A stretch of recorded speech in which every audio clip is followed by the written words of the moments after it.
ओम गंगनपति नमः। भक्तजनों, आप सभी का दिव्य रहस्य में हार्दिक स्वागत है।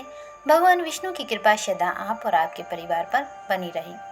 क्या केवल एक दिन का व्रत किसी निर्धन व्यक्ति को धनवान बना सकता है? क्या एक ऐसी एकादशी भी है जिसकी महिमा सुनकर देवता भी आश्चर्य करते हैं? और क्या सचमुच परमा एकादशी का व्रत करने से वर्षों के पाप नष्ट होकर जीवन में सुख शांति का आगमन होता है? शास्त्रों में वर्णित परमा एकादशी की कथा इन सभी प्रश्नों का उत्तर देती है, लेकिन इस कथा में एक ऐसा भी रहस्य छिपा है जिसे जानकर आप भी भगवान विष्णु की कृपा का महत्व समझ पाएंगे। तो अगर आप भी परमा एकादशी का व्रत रख रहे हैं तो इसे अंत तक जरूर सुनिएगा, क्योंकि इस कथा के बिना यह व्रत पूर्ण नहीं होगा। इसलिए इसे आप ध्यान पूर्वक और अंत तक जरूर सुनिएगा, क्योंकि अंत में मैं आपको परमा एकादशी से जुड़ा एक विशेष नियम भी बताऊंगी जिसे अधिकांश लोग नहीं जानते हैं। तो आइए हम कथा को प्रारंभ करते हैं। कृपया इसे ध्यानपूर्वक सुनिए। बहुत समय पहले एक सुंदर नगर में सुमेधा नाम का एक ब्राह्मण रहता था। वह वेदों का ज्ञाता, धर्मपरायण और भगवान विष्णु का अनन्य भक्त था। उसकी पत्नी का नाम पवित्रा था। वह अपने नाम के अनुरूप ही अत्यंत ही पतिव्रता, धर्मवती और सदाचारी थी। लेकिन उनके जीवन में एक बड़ी समस्या थी। वे अत्यंत ही निर्धन थे। कई बार ऐसा होता कि घर में भोजन का एक दाना तक नहीं होता। पड़ोसियों से सहायता मांगने में भी उनको संकोच होता। फिर भी उन्होंने कभी भगवान पर से अपना विश्वास नहीं खोया।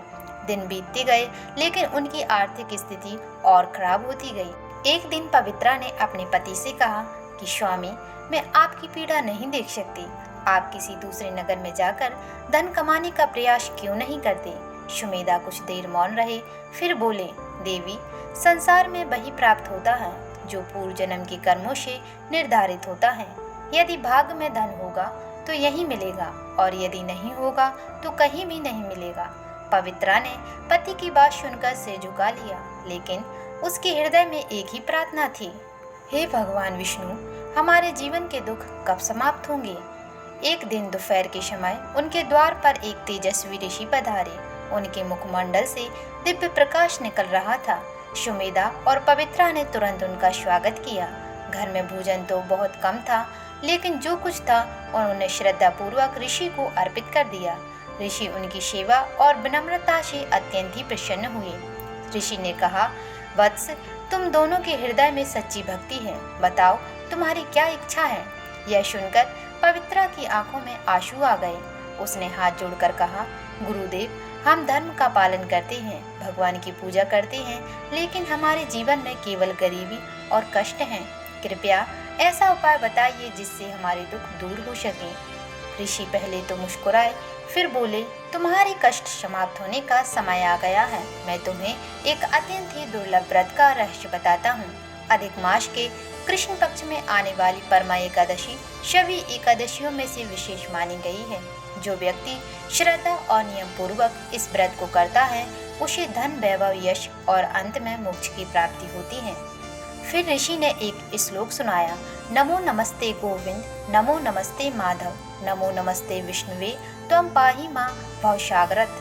अर्थात, हे गोविंद, हे माधव, हे विष्णु, मैं आपको बारंबार प्रणाम करता हूँ। मुझे संसार रूपी सागर से पार कराइए। ऋषि ने कहा, परमा एकादशी के दिन भगवान विष्णु का पूजन, उपवास, जप और रात्रि जागरण अवश्य करना चाहिए। ऋषि के जाने के बाद सुमेधा और पवित्रा अत्यंत ही प्रसन्न हुए। वे प्रतिदिन भगवान विष्णु का स्मरण करने लगे। कुछ दिनों बाद परमा एकादशी का शुभ दिन आ गया। प्रातःकाल दोनों ने स्नान किया, घर की सफाई की, एक छोटे से आसन पर भगवान विष्णु का चित्र स्थापित किया, तुलसी दल, दीपक और पुष्प अर्पित किए।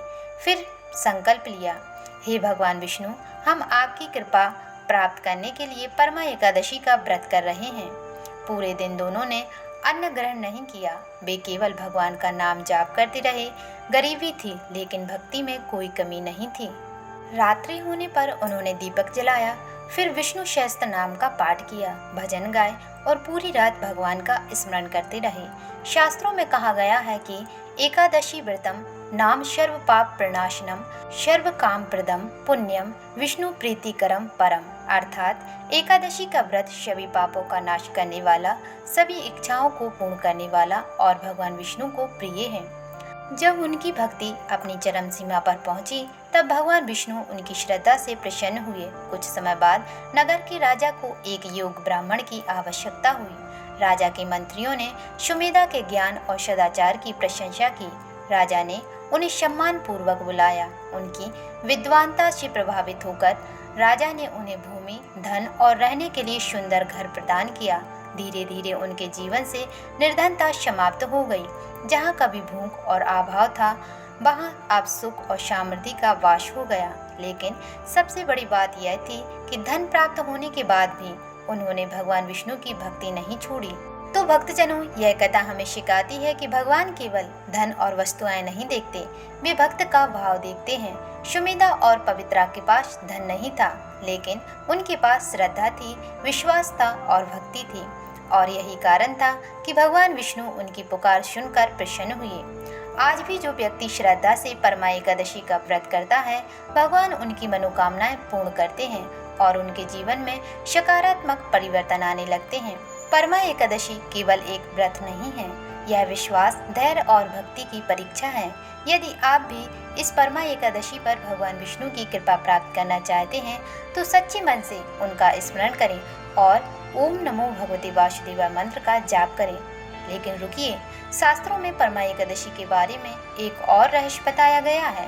कहा जाता है कि इस दिन किया गया एक छोटा सा दान भी 100 गुना फल देता है, लेकिन अधिकांश लोग उसे नहीं जानते। तो वह कौन सा दान है, इस रहस्य को जानने के लिए हमारी अगली वीडियो ज़रूर देखें। और ये वीडियो पसंद आई हो तो वीडियो को लाइक करें, शेयर करें और ऐसी ही आध्यात्मिक और रहस्यमयी और कथा वीडियो देखने के लिए हमारे चैनल को अभी सब्सक्राइब करें और कमेंट में ओम नमो भगवते वासुदेवाय लिखें। जय श्री हरि भक्तजनों।